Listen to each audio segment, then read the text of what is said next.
दोस्तों नमस्कार। स्वागत है आपका हमारे YouTube चैनल उद्देश्य क्लासेस 91 में। दोस्तों डेट है आज की 6 फरवरी 2024 और चलिए 6 फरवरी 2024 के कुछ महत्वपूर्ण करंट अफेयर्स के बारे में हम लोग देखते हैं। ठीक है दोस्तों, चलिए ध्यानपूर्वक देखें। दोस्तों पहला करंट अफेयर हमारा क्या कह रहा है। ठीक है, सारे करंट अफेयर मोस्ट इंपॉर्टेंट है दोस्तों। ठीक है, चलिए देखेंगे।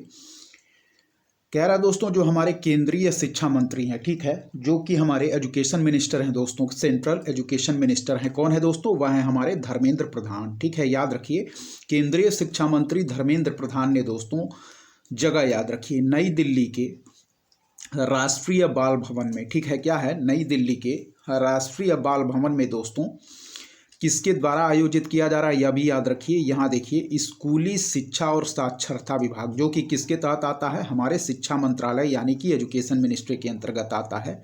इसने दोस्तों उल्लास नव भारत साक्षरता कार्यक्रम के तहत विभिन्न राष्ट्रीय और राज्य स्तरीय गतिविधियों को प्रदर्शित करने के लिए 6 से 7 फरवरी 2024 तक एक उल्लास मेले का आयोजन कर रहा है। और जिस उल्लास मेले का आयोजन यह दोस्तों कर रहा है, इसका उद्घाटन हमारे केंद्रीय शिक्षा मंत्री धर्मेंद्र प्रधान जी करेंगे। ठीक है दोस्तों, याद रखिएगा कि जो हमारे केंद्रीय शिक्षा मंत्री हैं धर्मेंद्र प्रधान जी दोस्तों, यह नई दिल्ली के राष्ट्रीय बाल भवन में, जगह याद रखिए, पूछा जाता है। ठीक है, फिर देखिए स्कूली शिक्षा और साक्षरता विभाग, जो कि दोस्तों हमारे शिक्षा मंत्रालय यानी कि एजुकेशन मिनिस्ट्री के तहत आता है। इसने दोस्तों उल्लास नव भारत साक्षरता कार्यक्रम के तहत, ठीक है, यह भी याद रखिए, उल्लास नव भारत साक्षरता कार्यक्रम के तहत विभिन्न राष्ट्रीय और राज्य स्तरीय गतिविधियों को प्रदर्शित करने के लिए 6 से 7 फरवरी, ठीक है, डेट याद रखिए, 6 से 7 फरवरी 2024 तक क्या कर रहा है दोस्तों, तो एक उल्लास मेले का आयोजन कर रहा है। और इस उल्लास मेले का उद्घाटन कौन करेंगे दोस्तों, तो वह है हमारे केंद्रीय शिक्षा मंत्री धर्मेंद्र प्रधान जी के द्वारा किया जाएगा। ठीक है दोस्तों जो हमारा नव भारत साक्षरता कार्यक्रम है, यह दोस्तों 2022 से 2027 की अवधि के लिए द्वारा, जो हमारा नव भारत साक्षरता कार्यक्रम है वह दोस्तों 2022 से 2027 की अवधि के लिए हमारे केंद्र सरकार के द्वारा लागू किया जाएगा। और यह भी याद रखिए कि जो हमारा नव भारत साक्षरता कार्यक्रम है दोस्तों, यह एक केंद्र प्रायोजित योजना है। ठीक है, एक केंद्र प्रायोजित योजना है और जिसकी अवधि काल है दोस्तों 2022 से 2027। और जिसका उद्देश्य क्या है हमारे नव भारत साक्षरता कार्यक्रम का, कि 2030 तक दोस्तों 100% साक्षरता हासिल करना। ठीक है, 2030 तक 100% साक्षरता हासिल करना हमारे दोस्तों कार्यक्रम नव भारत साक्षरता कार्यक्रम का यह उद्देश्य है, जिसकी अवधि है दोस्तों 2022 से 27। और यह एक केंद्र प्रायोजित योजना है। यह एक्स्ट्रा फैक्ट आप लोग याद रखिएगा दोस्तों। ठीक है, क्या कह रहा है एक बार और देखेंगे कि जो हमारे केंद्रीय शिक्षा मंत्री हैं दोस्तों धर्मेंद्र प्रधान, यह दोस्तों नई दिल्ली के राष्ट्रीय बाल भवन में, ठीक है, जगह याद रखिए, नई दिल्ली के राष्ट्रीय बाल भवन में स्कूली शिक्षा और साक्षरता विभाग, जो कि दोस्तों हमारे एजुकेशन मिनिस्ट्री के तहत आता है, यह क्या कर रहा है दोस्तों, उल्लास नव भारत साक्षरता कार्यक्रम के तहत विभिन्न राष्ट्रीय और राज्य स्तरीय गतिविधियों को प्रदर्शित करने के लिए 6 से 7 फरवरी 2024 तक क्या करेगा दोस्तों, एक उल्लास मेले का आयोजन करेगा। और इस उल्लास मेले का उद्घाटन दोस्तों हमारे केंद्रीय शिक्षा मंत्री धर्मेंद्र प्रधान जी के द्वारा किया जाएगा। ठीक है, अब इसमें जो बात कर रहा है दोस्तों नव भारत साक्षरता कार्यक्रम का, तो इसके बारे में आप लोग याद रखिएगा दोस्तों कि जो हमारा नव भारत साक्षरता कार्यक्रम है, इसकी अवधि काल है 2022 से 2027। और जिसका उद्देश्य क्या है दोस्तों, तो वह उद्देश्य है कि हमारा 2030 तक 100% साक्षरता हासिल करना। और याद रखिए कि नव भारत साक्षरता कार्यक्रम दोस्तों एक केंद्र प्रायोजित योजना है। ठीक है, तो उल्लास नव भारत साक्षरता कार्यक्रम के बारे में यह एक्स्ट्रा फैक्ट आप लोग याद रखिएगा। ठीक है दोस्तों, चलिए बढ़ेंगे आगे। दूसरा देखेंगे करंट अफेयर हमारा क्या कह रहा है। ठीक है दोस्तों, एक योजना के बारे में याद रखिए दोस्तों, राज्य सरकार भी योजनाएं दोस्तों परीक्षा में पूछ ली जाती हैं। ठीक है, इसलिए यह योजना इंपॉर्टेंट है। चलिए देखिए क्या कह रहा है। जो दोस्तों हमारी महाराष्ट्र सरकार है, ठीक है, यानी कि हमारी जो महाराष्ट्र गवर्नमेंट है दोस्तों, इसने एक योजना शुरू की है। योजना का नाम याद रखिए, योजना का नाम ही दोस्तों परीक्षा में पूछा जाता है। ठीक है, क्या है, तो जो हमारी महाराष्ट्र गवर्नमेंट है, इसने दोस्तों एक मुख्यमंत्री वयोश्री योजना शुरू की है। क्या है, मुख्यमंत्री वयोश्री योजना शुरू की है। ठीक है, और जिसके तहत क्या किया जाएगा दोस्तों, तो याद रखिए जिसके तहत जो हमारे 65 वर्ष से अधिक, ठीक है, जो हमारे 65 वर्ष से अधिक, याद रखिएगा दोस्तों, शारीरिक या मानसिक विकलांगता से पीड़ित नागरिक हैं दोस्तों। ठीक है, क्या है कि 65 वर्ष से अधिक शारीरिक या मानसिक विकलांगता से पीड़ित जो नागरिक हैं इनको दोस्तों 3,000 रुपये की सहायता प्रदान की जाएगी। ठीक है दोस्तों, और योजना की जो टोटल लागत है दोस्तों वह है लगभग 480 करोड़ रुपए। ठीक है, याद रखिए, फिर से देखिए, कह रहा दोस्तों जो हमारी महाराष्ट्र गवर्नमेंट है यानी कि हमारी महाराष्ट्र सरकार ने दोस्तों मुख्यमंत्री वयोश्री योजना शुरू करने का निर्णय लिया है। ठीक है, तो पूछा जा सकता है कि परीक्षा में हाल ही में मुख्यमंत्री वयोश्री योजना की शुरुआत कहाँ की गई है, तो याद रखिए दोस्तों वह की गई है हमारी महाराष्ट्र सरकार के द्वारा। ठीक है, ध्यानपूर्वक याद रखें और देखें इसका उद्देश्य क्या है दोस्तों। तो जो हमारी महाराष्ट्र सरकार है यह मुख्यमंत्री वयोश्री योजना जो स्टार्ट कर रही है, इसका उद्देश्य है दोस्तों कि 65 वर्ष से अधिक, ठीक है, एज याद रखिए, 65 वर्ष से अधिक दोस्तों शारीरिक या मानसिक विकलांगता से जो पीड़ित हमारे नागरिक हैं दोस्तों, ठीक है, शारीरिक या मानसिक विकलांगता से जो पीड़ित नागरिक हैं इनको दोस्तों 3,000 रुपये की सहायता प्रदान की जाएगी हमारे मुख्यमंत्री वयोश्री योजना के तहत। और इस योजना की टोटल लागत, टोटल कास्ट कितनी है दोस्तों, तो वह याद रखिए लगभग 480 करोड़ रुपए। ठीक है दोस्तों, चलिए देखेंगे तीसरा करंट अफेयर क्या कह रहा है दोस्तों। ठीक है, इंपॉर्टेंट है दोस्तों। ठीक है, चलिए, जो हमारी दोस्तों विद्युत मंत्रालय है, ठीक है, यानी कि हमारी जो पावर मिनिस्ट्री है विद्युत मंत्रालय, इसके अधीन दोस्तों एक महारत्न केंद्रीय सार्वजनिक क्षेत्र का उद्यम है जिसका नाम क्या है दोस्तों, याद रखें कि विद्युत मंत्रालय के अधीन एक महारत्न केंद्रीय सार्वजनिक क्षेत्र उद्यम और अग्रणी एनबीएफसी। एनबीएफसी क्या है दोस्तों, तो याद रखिए नॉन बैंकिंग फाइनेंशियल कंपनी। ठीक है, एनबीएफसी क्या है, नॉन बैंकिंग फाइनेंशियल कंपनी। ठीक है, जिसका नाम क्या है दोस्तों, आरईसी लिमिटेड। ठीक है, आरईसी लिमिटेड। आरईसी लिमिटेड क्या है दोस्तों, तो रूरल इलेक्ट्रिफिकेशन कॉरपोरेशन। ठीक है, रूरल इलेक्ट्रिफिकेशन कॉरपोरेशन, जो कि दोस्तों हमारे विद्युत मंत्रालय के तहत याद रखें एक महारत्न केंद्रीय सार्वजनिक क्षेत्र का उद्यम है। ठीक है, चलिए फिर कह रहा दोस्तों आरईसी लिमिटेड को the asset AAA awards for sustainable finance 2024, यह नाम याद रखिए क्या कह रहा है कि विद्युत मंत्रालय के अधीन एक महारत्न केंद्रीय सार्वजनिक क्षेत्र उद्यम और अग्रणी एनबीएफसी जिसका नाम है दोस्तों आरईसी लिमिटेड, जिसको दोस्तों हम लोग रूरल इलेक्ट्रिफिकेशन कॉरपोरेशन लिमिटेड के नाम से भी जानते हैं, इसको दोस्तों the asset AAA awards for sustainable finance 2024, यह याद रखिए अवार्ड का नाम the asset AAA awards for sustainable finance 2024 में दोस्तों प्रतिष्ठित सर्वश्रेष्ठ ग्रीन बॉन्ड कारपोरेट पुरस्कार से सम्मानित किया गया है दोस्तों। ठीक है, याद रखिए इस फैक्ट को, फिर से देखिए कि विद्युत मंत्रालय के अधीन एक महारत्न केंद्रीय सार्वजनिक क्षेत्र उद्यम और अग्रणी एनबीएफसी है दोस्तों जिसका नाम है कि आरईसी लिमिटेड। ठीक है, यानी कि रूरल इलेक्ट्रिफिकेशन कॉरपोरेशन लिमिटेड को दोस्तों the asset AAA awards for sustainable finance 2024 में, ठीक है, इसको याद रखिए the asset AAA awards for sustainable finance 2024 में दोस्तों प्रतिष्ठित सर्वश्रेष्ठ ग्रीन बॉन्ड कॉरपोरेट पुरस्कार से सम्मानित किया गया है। ठीक है, अवार्ड का नाम याद रखिए ग्रीन बॉन्ड कॉरपोरेट पुरस्कार से सम्मानित किया गया है दोस्तों। ठीक है, तो इसको याद रखिएगा। चलिए दोस्तों अगला देखेंगे। ठीक है, देखिए चौथा देखिए। ठीक है, डीआरडीओ। ठीक है, चलिए डीआरडीओ देखिए क्या कह रहा है दोस्तों। डीआरडीओ के बारे में यहाँ कह रहा है दोस्तों कि डीआरडीओ ने उड़ीसा, ठीक है, जगह याद रखिए, उड़ीसा के चांदीपुर में स्थित, ठीक है, एकीकृत परीक्षण रेंज से क्या किया है दोस्तों, इसने high speed expendable aerial target, जिसको दोस्तों हम लोग हीट भी कहते हैं, क्या है, high speed expendable aerial target, जिसको दोस्तों हम लोग हीट भी कहते हैं, और इसका नाम क्या रखा गया है दोस्तों, तो वह है हमारा अभ्यास। ठीक है, इसका क्या किया है, सफल उड़ान परीक्षण किया है दोस्तों। ठीक है, फिर देखें कि डीआरडीओ ने दोस्तों उड़ीसा के चांदीपुर में स्थित एकीकृत परीक्षण रेंज से high speed expendable aerial target HEAT, और इसका वास्तविक नाम हम लोगों ने दिया है दोस्तों अभ्यास, इसका सफल उड़ान परीक्षण किया है। ठीक है दोस्तों, तो याद रखिएगा परीक्षा के लिए इंपॉर्टेंट है, पूछा जाता है दोस्तों कि डीआरडीओ ने उड़ीसा के चांदीपुर में स्थित दोस्तों एकीकृत परीक्षण रेंज से high speed expendable aerial target HEAT, जिसका वास्तविक नाम है दोस्तों अभ्यास, इसका सफल उड़ान परीक्षण किया है दोस्तों। ठीक है, तो याद रखिएगा। चलिए मोस्ट इंपॉर्टेंट मार्क करिए, आगामी आने वाली परीक्षाओं के लिए मोस्ट इंपॉर्टेंट है। देखिए ध्यानपूर्वक क्या कह रहा है, कह रहा दोस्तों जो हमारे तबला वादक हैं जाकिर हुसैन, ठीक है, और जो हमारे संगीतकार या गायक हैं दोस्तों शंकर महादेवन, ठीक है। इनके दोस्तों फ्यूजन संगीत समूह जिसका नाम है दोस्तों शक्ति, यह याद रखिए परीक्षा के लिए इंपॉर्टेंट है। फ्यूजन संगीत समूह शक्ति ने दोस्तों दिस मूवमेंट, ठीक है, दिस मूवमेंट के लिए सर्वश्रेष्ठ वैश्विक संगीत एल्बम के लिए 2024 ग्रैमी पुरस्कार जीता है दोस्तों, ठीक है। याद रखिएगा इस फैक्ट को। क्या कह रहा है कि तबला वादक जाकिर हुसैन और गायक शंकर महादेवन के फ्यूजन संगीत समूह जिसका नाम है दोस्तों शक्ति ने दिस मूवमेंट, यह भी याद रखिएगा इंपॉर्टेंट है दोस्तों, ने दिस मूवमेंट के लिए सर्वश्रेष्ठ वैश्विक संगीत एल्बम के लिए 2024 ग्रैमी पुरस्कार जीता है, ठीक है। इस फैक्ट को याद रखिए, इंपॉर्टेंट है दोस्तों।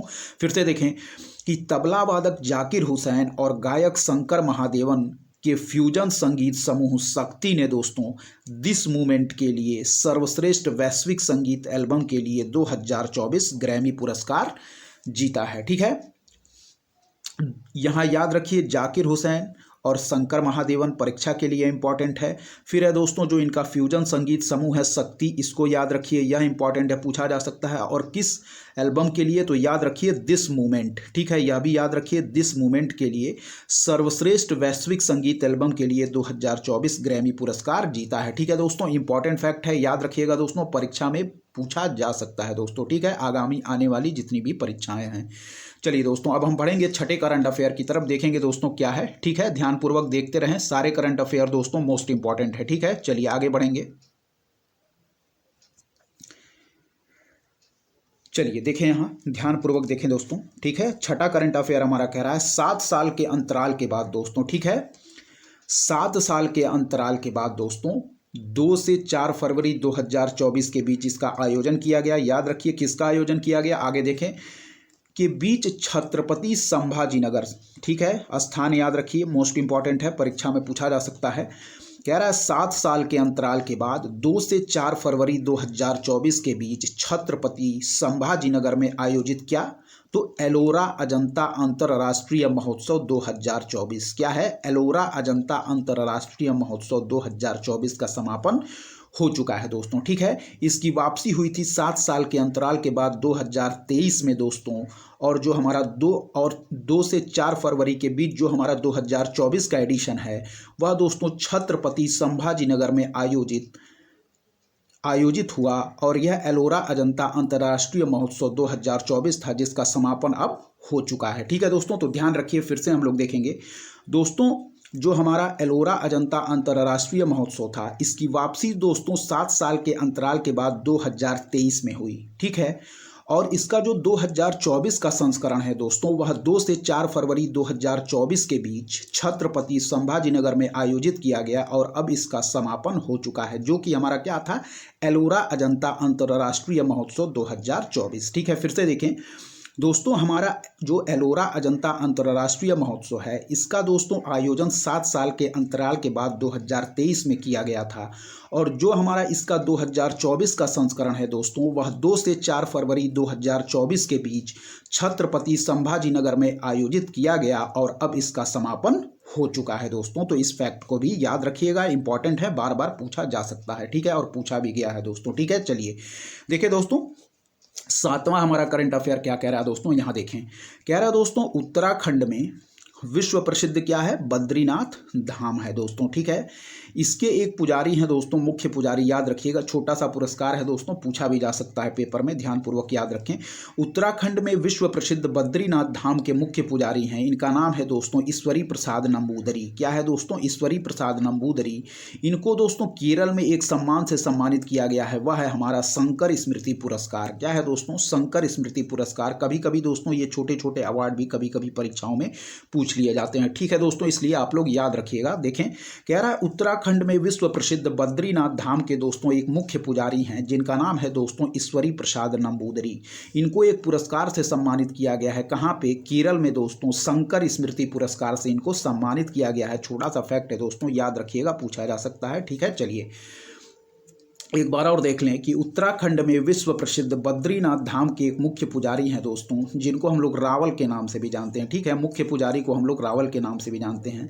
इनका नाम है दोस्तों ईश्वरी प्रसाद नंबूदरी, और इनको दोस्तों केरल में एक स्मृति पुरस्कार जिसका नाम है शंकर स्मृति पुरस्कार से सम्मानित किया गया है। ठीक है, छोटे छोटे फैक्ट हैं दोस्तों, कभी कभी यह परीक्षा में करंट अफेयर पूछ लिया जाता है। ठीक है, ध्यानपूर्वक आप लोग याद रखें। चलिए दोस्तों, हम बढ़ेंगे 8वें नंबर करंट अफेयर की तरफ, देखेंगे क्या कह रहा है। चलिए, इंपॉर्टेंट है, इसको याद रखिएगा, इंपॉर्टेंट मार्क करिए, परीक्षा में पूछा जा सकता है। ठीक है, कह रहा है दोस्तों, एक रूसी अंतरिक्ष यात्री हैं जिनका नाम है दोस्तों ओलेग कोनेनेंको। क्या है? रूसी अंतरिक्ष यात्री हैं जिनका नाम है दोस्तों ओलेग कोनेनेंको। ठीक है, नाम याद रखिएगा, नाम ही मोस्ट इंपॉर्टेंट है और यही परीक्षा में पूछा जाएगा। ठीक है, रूसी अंतरिक्ष यात्री हैं दोस्तों जिनका नाम है ओलेग कोनेनेंको और इनके हमवतन है दोस्तों गेन्नेडी पदाल्का। ठीक है, क्या है? गेन्नेडी पदाल्का कि 878 दिनों को पीछे छोड़ते हुए इन्होंने दोस्तों अंतरिक्ष में सबसे अधिक समय तक रहने का विश्व रिकॉर्ड तोड़ दिया है। ठीक है, देखिए क्या कह रहा है दोस्तों, जो रूसी अंतरिक्ष यात्री हैं ओलेग कोनेनेंको ने, इन्होंने दोस्तों अपने हमवतन को ही पछाड़ते हुए, जिनका नाम है गेन्नेडी पदाल्का, इनके 878 दिनों को पीछे छोड़ते हुए अंतरिक्ष में सबसे अधिक समय तक रहने का विश्व रिकॉर्ड तोड़ दिया है। ठीक है, यानी कि जो हमारे रूसी अंतरिक्ष यात्री हैं ओलेग कोनेनेंको, इन्होंने दोस्तों अपने हमवतन यानी कि रूस के ही एक और अंतरिक्ष यात्री गेन्नेडी पदाल्का के 878 दिनों के रिकॉर्ड को पीछे छोड़ते हुए दोस्तों अंतरिक्ष में सबसे अधिक समय तक रहने का विश्व रिकॉर्ड तोड़ दिया है। ठीक है, यानी कि अब जो दोस्तों हमारे अंतरिक्ष यात्री जो सबसे अधिक समय तक अंतरिक्ष में रहने का विश्व रिकॉर्ड बना चुके हैं वह है दोस्तों हमारे ओलेग कोनेनेंको। ठीक है, और इन्होंने किसको पछाड़ा है? तो इन्होंने पछाड़ा है दोस्तों गेन्नेडी पदाल्का को। ठीक है, याद रखिएगा, अब यदि परीक्षा में पूछा जाए कि अंतरिक्ष में सबसे अधिक समय तक रहने वाले अंतरिक्ष यात्री का विश्व रिकॉर्ड हाल ही में किसने बनाया है, तो याद रखिए दोस्तों वह है हमारे रूसी अंतरिक्ष यात्री जिनका नाम है ओलेग कोनेनेंको। ठीक है, और इन्होंने किसको पछाड़ा है? तो याद रखिए गेन्नेडी पदाल्का, जो कि दोस्तों इनके हम वतन रूस के ही हैं। ठीक है दोस्तों, चलिए फिर देखिए, फिर से देखें, जो दोस्तों रूसी अंतरिक्ष यात्री हैं ओलेग कोनेनेंको, इन्होंने दोस्तों अब अंतरिक्ष में सबसे अधिक समय तक रहने का विश्व रिकॉर्ड बना दिया है। ठीक है, याद रखें, जो रूसी अंतरिक्ष यात्री हैं ओलेग कोनेनेंको, इन्होंने दोस्तों अब अंतरिक्ष में सबसे अधिक समय तक रहने का विश्व रिकॉर्ड बना दिया है। ठीक है, और इन्होंने अपने हमवतन गेन्नेडी पदाल्का को 878 दिनों के रिकॉर्ड को तोड़ दिया है दोस्तों। ठीक है, तो इसको याद रखिएगा आप लोग। अब यदि पेपर में पूछा जाए कि अंतरिक्ष में सबसे अधिक समय तक रहने का विश्व रिकॉर्ड हाल ही में किसने बनाया है, तो आप लोग याद रखिएगा रूसी अंतरिक्ष यात्री हैं दोस्तों जिनका नाम है ओलेग कोनेनेंको। ठीक है,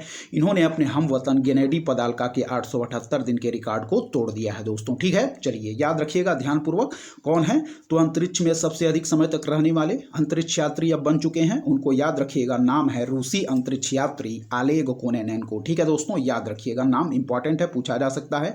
बन गए हैं दोस्तों अब अंतरिक्ष में सबसे अधिक समय तक रहने का विश्व रिकॉर्ड बनाने वाले अंतरिक्ष यात्री वह हैं रूस के ओलेग कोनेनेंको, और इन्होंने अपने हमवतन गेन्नेडी पदाल्का को पछाड़ दिया है। ठीक है दोस्तों, याद रखें इसको। चलिए 9वां नंबर करंट अफेयर देखें दोस्तों, क्या कह रहा है। कह रहा है दोस्तों, एक उल्लेखनीय उपलब्धि में जो हमारे रिलायंस इंडस्ट्रीज लिमिटेड के, क्या कह रहा है, एक उल्लेखनीय उपलब्धि में रिलायंस इंडस्ट्रीज लिमिटेड के जो दूरदर्शी नेता जिनका नाम है दोस्तों क्या है, मुकेश अंबानी, हम सभी लोग जानते हैं दोस्तों, इन्होंने दोस्तों ब्रांड फाइनेंस द्वारा प्रतिष्ठित ब्रांड गार्जियनशिप इंडेक्स 2024, ठीक है याद रखिएगा, ये इंडेक्स का नाम याद रखिए, जो ब्रांड फाइनेंस द्वारा प्रतिष्ठित ब्रांड गार्जियनशिप इंडेक्स 2024 में जितने भी भारतीय अधिकारियों के बीच इन्होंने दोस्तों पहला स्थान, ठीक है, यदि भारतीयों के बीच बात करें तो इन्होंने दोस्तों पहला स्थान हासिल किया है, जबकि दोस्तों यदि विश्व स्तर पर बात करें तो विश्व स्तर पर इन्होंने दूसरा स्थान हासिल किया है। याद रखिएगा कि एक उल्लेखनीय उपलब्धि में रिलायंस इंडस्ट्रीज लिमिटेड के जो दूरदर्शी नेता हैं मुकेश अंबानी, इन्होंने दोस्तों ब्रांड फाइनेंस द्वारा प्रतिष्ठित ब्रांड गार्जियनशिप इंडेक्स 2024 में यदि भारतीय अधिकारियों के बीच बात करें तो इनका पहला स्थान है, और यदि विश्व स्तर पर बात करें तो इनका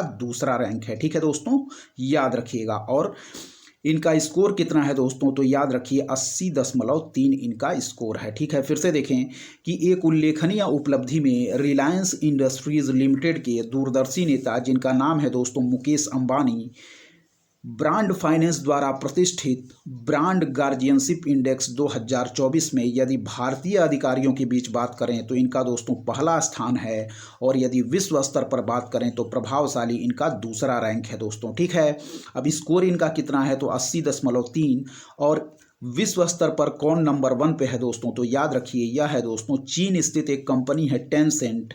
इसके दोस्तों हुआ तेंग मा जो हैं 81.6 स्कोर के साथ अग्रणी स्थान पर हैं। ठीक है, फिर से देखिए कि एक उल्लेखनीय उपलब्धि में रिलायंस इंडस्ट्रीज लिमिटेड के दूरदर्शी नेता मुकेश अंबानी दोस्तों ब्रांड फाइनेंस द्वारा प्रतिष्ठित ब्रांड गार्जियनशिप इंडेक्स 2024 में यदि भारतीय अधिकारियों के बीच बात करें तो पहला स्थान और विश्व स्तर पर बात करें तो दूसरा स्थान हासिल किया है। ठीक है, और विश्व स्तर पर पहले नंबर पे कौन है? तो याद रखें चीन स्थित टेंसेंट के हुओतोंग मा दोस्तों, यह हमारे पहले स्थान पर हैं। ठीक है, याद रखिएगा। चलिए, इंपॉर्टेंट है, याद रखिए दोस्तों क्या कह रहा है।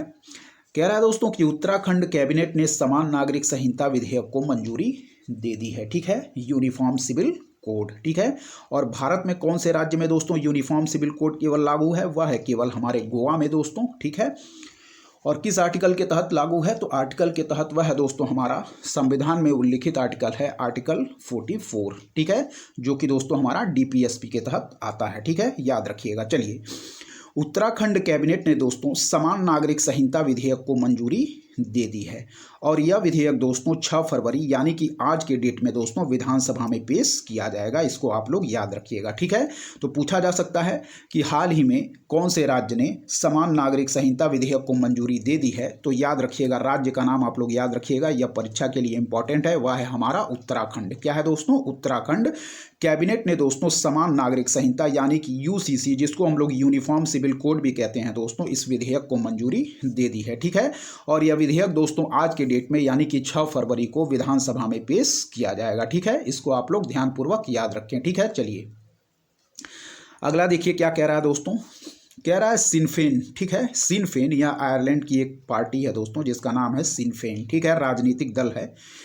इसका प्रतिनिधित्व करने वाली एक आयरिश राष्ट्रवादी नेता है दोस्तों जिनका नाम क्या है? याद रखिए मिशेल ओनील। क्या है? Michelle O'Neill. ठीक है दोस्तों, कभी कभी परीक्षा में पूछ लिया जाता है क्योंकि यह प्रथम है। ठीक है, प्रथम है, इसलिए प्रथम दोस्तों कोई भी चीज़ होती है वह प्रथम दोस्तों मोस्ट इंपॉर्टेंट होती है परीक्षा के लिए। ठीक है, परीक्षा में पूछ लिया जाता है, ध्यानपूर्वक याद रखें दोस्तों आप लोग। ठीक है, चलिए कह रहा है सिन फेन, जिसका जो दोस्तों आयरलैंड की एक राजनीतिक दल यानी कि राजनीतिक पार्टी है सिन फेन दोस्तों, इसका प्रतिनिधित्व करने वाली एक आयरिश राष्ट्रवादी नेता है दोस्तों मिशेल ओनील। इनको दोस्तों उत्तरी आयरलैंड के प्रथम मंत्री के रूप में नियुक्त किया गया है। ठीक है, नाम बस याद रखिएगा, परीक्षा में नाम ही मोस्ट इंपॉर्टेंट है दोस्तों। ठीक है, और जगह याद रखिएगा या किस कंट्री की है यह याद रखिएगा, देश का नाम याद रखिए। मिशेल ओनील यह है दोस्तों हमारी उत्तरी आयरलैंड की। इनको क्या किया गया है दोस्तों? तो उत्तरी आयरलैंड के प्रथम मंत्री के रूप में इनको नियुक्त किया गया है दोस्तों। ठीक है, सिन फेन इनकी पार्टी का नाम याद रखिए। ठीक है, सिन फेन राजनीतिक दल है दोस्तों और इसका प्रतिनिधित्व करती हैं मिशेल ओनील। ठीक है, एक आयरिश राष्ट्रवादी नेता हैं और इनको दोस्तों उत्तरी आयरलैंड के प्रथम मंत्री के रूप में नियुक्त किया गया है। ठीक है, छोटा सा फैक्ट है, ध्यान रखें आप लोग कि सिन फेन राजनीतिक दल का प्रतिनिधित्व करने वाली आयरिश राष्ट्रवादी नेता मिशेल ओनील को दोस्तों उत्तरी आयरलैंड के प्रथम मंत्री के रूप में नियुक्त किया गया है दोस्तों। ठीक है, तो दोस्तों यदि आपको हमारा कंटेंट पसंद आ रहा है तो हमारे चैनल उद्देश्य क्लासेस 91 को दोस्तों ज़रूर सब्सक्राइब करें दोस्तों, लाइक करें, अपने दोस्तों के बीच शेयर भी करें और सब्सक्राइब करें दोस्तों। चलिए अब दोस्तों हम बढ़ेंगे अपने स्टैटिक पार्ट्स की तरफ, जो कि दोस्तों परीक्षा की दृष्टि से मोस्ट इंपॉर्टेंट है। ठीक है दोस्तों, करंट अफेयर के साथ साथ हम स्टैटिक पार्ट भी दोस्तों कवर करते चलेंगे। ठीक है, क्योंकि करंट अफेयर के साथ साथ स्टैटिक पार्ट्स का भी दोस्तों वेटेज परीक्षा में बहुत ज़्यादा है। ठीक है दोस्तों, तो चलिए हम देखेंगे दोस्तों आज के स्टैटिक पार्ट्स में हम लोग क्या कवर करेंगे, ध्यानपूर्वक देखते रहें दोस्तों।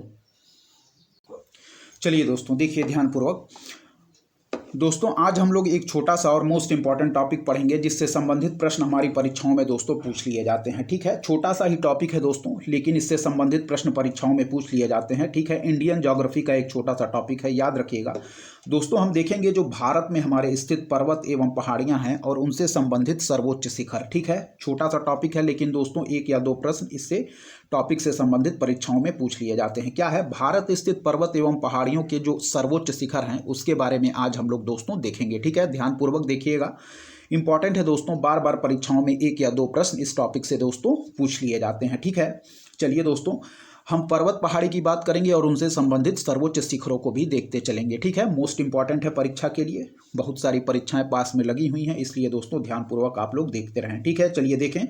कह रहा दोस्तों, यदि हम बात करें अपने हिमालय पर्वत, ठीक है, हिमालय पर्वत के यदि सर्वोच्च शिखर की हम बात करते हैं दोस्तों, तो हमारी हिमालय पर्वत की सर्वोच्च शिखर कौन सी हो जाएगी, तो वह है दोस्तों हमारी कंचनजंगा। ठीक है, ध्यानपूर्वक याद रखें। यदि हम हिमालय पर्वत के सर्वोच्च शिखर की बात करें दोस्तों, तो वह है हमारी कंचनजंगा, जो कि कहाँ स्थित है दोस्तों, तो हमारे वह स्थित है पूर्वोत्तर राज्य सिक्किम में दोस्तों। ठीक है, हिमालय पर्वत की यदि बात करें सर्वोच्च शिखर की, तो हिमालय पर्वत की सर्वोच्च शिखर दोस्तों वह है हमारा कंचनजंगा, जो कि कहाँ स्थित है दोस्तों, सिक्किम में। ठीक है दोस्तों, सिक्किम में स्थित है। ठीक है, याद रखिए आप लोग ध्यानपूर्वक।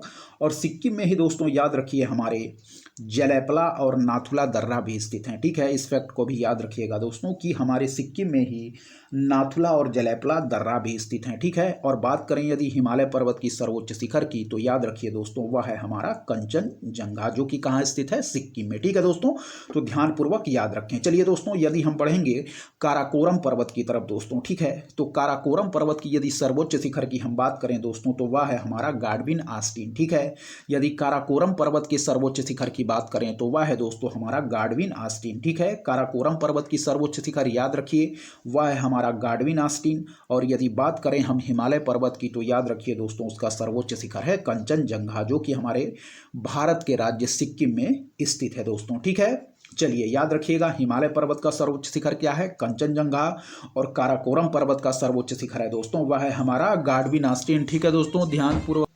ठीक है दोस्तों, चलिए देखिए,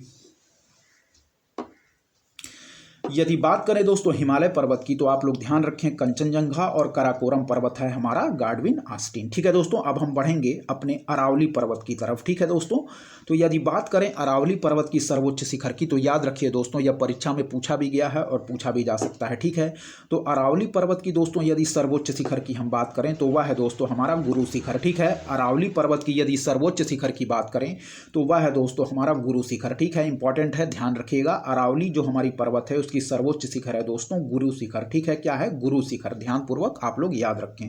ठीक है दोस्तों, चलिए अब हम बढ़ेंगे दोस्तों अपने पश्चिमी घाट की तरफ। ठीक है, तो यदि हम बात करें दोस्तों पश्चिमी घाट की यदि सर्वोच्च चोटी की या सर्वोच्च शिखर की, तो याद रखिएगा दोस्तों वह है हमारी पश्चिमी घाट की यदि सर्वोच्च शिखर की बात करें, तो वह है दोस्तों हमारा अनाईमुडी। ठीक है, क्या है दोस्तों, यदि बात करें हम पश्चिमी घाट के सर्वोच्च शिखर की, तो वह है दोस्तों हमारा अनाईमुडी। ठीक है, पश्चिमी घाट की सर्वोच्च शिखर कौन सी है, तो याद रखिए दोस्तों अनाईमुडी। ठीक है, चलिए अब बढ़ेंगे सतपुड़ा पर्वत, कई बार परीक्षाओं में पूछा गया है, तो याद रखिए दोस्तों जो हमारा सतपुड़ा पर्वत है इसकी सर्वोच्च शिखर है दोस्तों धूपगढ़, जो कि कहाँ स्थित है, मध्य प्रदेश में। ठीक है, याद रखिए जो सतपुड़ा पर्वत या पहाड़ी है उसकी सर्वोच्च शिखर कौन सी है दोस्तों, तो याद रखें वह है हमारा धूपगढ़, जो कि परीक्षाओं में कई बार पूछा गया है दोस्तों। ठीक है, याद रखिएगा सतपुड़ा पर्वत की सर्वोच्च शिखर है दोस्तों धूपगढ़, जो कि हमारे मध्य प्रदेश राज्य में स्थित है। ठीक है, चलिए दोस्तों अब हम बढ़ेंगे दोस्तों नीलगिरी पहाड़ी के सर्वोच्च शिखर की तरफ। तो याद रखिए यदि पूछे दोस्तों पश्चिमी घाट की सर्वोच्च शिखर, तो याद रखिएगा अनाईमुडी,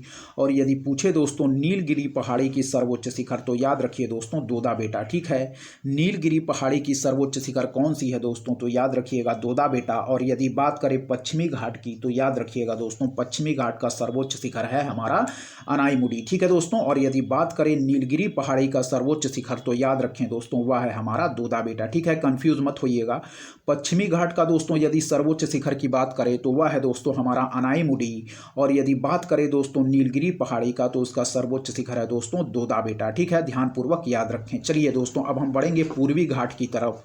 यदि बात करें दोस्तों पूर्वी घाट का, जो हमारा पूर्वी घाट है उसका सर्वोच्च शिखर की हम बात करें, परीक्षा में पूछा जाता है, तो याद रखिए कि पूर्वी घाट का सर्वोच्च शिखर है दोस्तों हमारा महेंद्रगिरी। ठीक है, क्या है, पूर्वी घाट का सर्वोच्च शिखर है दोस्तों महेंद्रगिरी, आप लोग याद रखें परीक्षा में पूछा जाता है। ठीक है, चलिए दोस्तों अब हम बढ़ेंगे दोस्तों नगा पहाड़ी। ठीक है, नगा पहाड़ी की तरफ। तो नगा पहाड़ी कहाँ है दोस्तों हमारा नगा पहाड़ी की बात करें, यदि नगा पहाड़ी की हम सर्वोच्च शिखर की बात करते हैं तो वह है दोस्तों हमारा माउंट सारामती। ठीक है दोस्तों, क्या है, यदि नगा पहाड़ी की सर्वोच्च शिखर की हम बात करें दोस्तों तो वह है हमारा माउंट सारामती। ठीक है, अब बढ़ेंगे दोस्तों हम मैकाल पर्वत की तरफ, और कई बार पूछा गया प्रश्न है तो याद रखें दोस्तों, मैकाल पर्वत का जो सर्वोच्च शिखर है वह है दोस्तों हमारा अमरकंटक। ठीक है, मैकाल पर्वत का सर्वोच्च शिखर कौन सा है दोस्तों, तो वह है हमारा अमरकंटक। ठीक है दोस्तों, चलिए फिर से हम एक बार रिकॉल करेंगे, ध्यानपूर्वक आप लोग सुने दोस्तों। यदि दोस्तों हम बात करते हैं हिमालय पर्वत की, ठीक है, तो हिमालय पर्वत की जो सर्वोच्च शिखर है दोस्तों वह है हमारा कंचनजंगा। क्या है दोस्तों, हिमालय पर्वत की बात करें तो हिमालय पर्वत का जो सर्वोच्च शिखर है दोस्तों वह है हमारा कंचनजंगा। ठीक है दोस्तों, और यदि हम बढ़ेंगे अपने काराकोरम पर्वत की तरफ, ठीक है, तो काराकोरम पर्वत का जो सर्वोच्च शिखर है वह है दोस्तों गाडविन आस्टीन। ठीक है, काराकोरम पर्वत का जो सर्वोच्च शिखर है दोस्तों वह है हमारा गाडविन आस्टीन। तो याद रखिएगा, हिमालय पर्वत का सर्वोच्च शिखर कंचनजंगा और काराकोरम पर्वत का सर्वोच्च शिखर है वह है दोस्तों हमारा गाडविन आस्टीन। ठीक है दोस्तों, चलिए अब बढ़ेंगे दोस्तों हम अरावली पर्वत की तरफ। तो याद रखें दोस्तों, अरावली पर्वत का सर्वोच्च शिखर क्या है, गुरु शिखर। बार बार परीक्षाओं में पूछा जाता है, तो अरावली पर्वत का सर्वोच्च शिखर है दोस्तों गुरु शिखर। ठीक है, अब दोस्तों हम बढ़ेंगे पश्चिमी घाट की तरफ। तो यदि बात करें दोस्तों पश्चिमी घाट का जो हमारा सर्वोच्च शिखर है तो याद रखें दोस्तों वह है हमारा अनाईमुडी। ठीक है, पश्चिमी घाट का सर्वोच्च शिखर कौन है, तो याद रखें अनाईमुडी। ठीक है, पश्चिमी घाट का सर्वोच्च शिखर अनाईमुडी। ठीक है, पश्चिमी घाट का है दोस्तों अनाईमुडी। और बढ़ेंगे दोस्तों यदि हम बात करें पूर्वी घाट की, तो याद रखिए दोस्तों पश्चिमी घाट का सर्वोच्च शिखर है अनाईमुडी और पूर्वी घाट का सर्वोच्च शिखर है दोस्तों महेंद्रगिरी। ठीक है, पश्चिमी घाट का सर्वोच्च शिखर अनाईमुडी, पूर्वी घाट का महेंद्रगिरी। पश्चिमी घाट का अनाईमुडी, पूर्वी घाट का महेंद्रगिरी। ठीक है दोस्तों, चलिए अब यदि बात करें दोस्तों हम सतपुड़ा पर्वत की, बार बार परीक्षाओं में पूछा जाता है, तो सतपुड़ा पर्वत के सर्वोच्च शिखर की बात करें तो वह है दोस्तों हमारा धूपगढ़। क्या है, सतपुड़ा पर्वत के सर्वोच्च शिखर की बात करें तो वह है दोस्तों हमारा धूपगढ़। ठीक है, सतपुड़ा पर्वत का सर्वोच्च शिखर है धूपगढ़, याद रखें दोस्तों। ठीक है, चलिए अब बढ़ेंगे दोस्तों हम नीलगिरी पहाड़ी के सर्वोच्च शिखर की बात करेंगे दोस्तों। तो याद रखिए नीलगिरी पहाड़ी की जो सर्वोच्च शिखर है दोस्तों वह है हमारा दोदा बेटा। ठीक है, नीलगिरी पहाड़ी का जो सर्वोच्च शिखर है वह है दोस्तों हमारा दोदा बेटा, याद रखिएगा, नीलगिरी पहाड़ी का सर्वोच्च शिखर है दोस्तों दोदा बेटा। ठीक है, अब यदि हम बढ़े दोस्तों नगा पहाड़ी की, तो नगा पहाड़ी का सर्वोच्च शिखर है दोस्तों याद रखिए माउंट सारामती। ठीक है, नगा पहाड़ी का सर्वोच्च शिखर है दोस्तों माउंट सारामती, याद रखिएगा, नगा पहाड़ी का सर्वोच्च शिखर माउंट सरामती दोस्तों। ठीक है, और हम बात करेंगे फिर मैकाल पर्वत की, तो मैकाल पर्वत का सर्वोच्च शिखर है दोस्तों अमरकंटक। ठीक है, याद रखिएगा, बार बार परीक्षाओं में पूछा जाता है, तो मैकाल पर्वत का सर्वोच्च शिखर है दोस्तों अमरकंटक। ठीक है दोस्तों, तो इस प्रकार दोस्तों आज के स्टैटिक पार्ट्स में दोस्तों हम लोगों ने इंडियन ज्योग्राफी का एक छोटा लेकिन बहुत ही महत्वपूर्ण टॉपिक देखा हुआ है दोस्तों, हमारा भारत स्थित पर्वत एवं पहाड़ियों के सर्वोच्च शिखर, जो कि दोस्तों हमारी आगामी लगी हुई जितनी भी परीक्षाएं हैं उसके लिए दोस्तों मोस्ट इंपॉर्टेंट है। ये दोस्तों भले ही छोटे टॉपिक हैं लेकिन इनसे 1 या 2 प्रश्न हमारी परीक्षाओं में जरूर पूछ लिए जाते हैं। ठीक है, इसलिए ध्यानपूर्वक आप लोग इसको याद रखिएगा दोस्तों। ठीक है, तो दोस्तों आज की करंट अफेयर्स वीडियो में यहीं तक। दोस्तों यदि आपको हमारा कंटेंट पसंद आ रहा है दोस्तों, तो दोस्तों हमारे चैनल उद्देश्य क्लासेस 91 को दोस्तों ज़रूर सब्सक्राइब करें दोस्तों, लाइक करें, अपने दोस्तों के बीच शेयर करें और ऐसे ही दोस्तों लगातार पढ़ते रहें। ठीक है, हमारे चैनल की तरफ से दोस्तों अच्छा से अच्छा कंटेंट आपको प्रोवाइड कराया जाएगा। ठीक है दोस्तों, तो तब तक के लिए दोस्तों धन्यवाद। जय हिंद, जय भारत दोस्तों।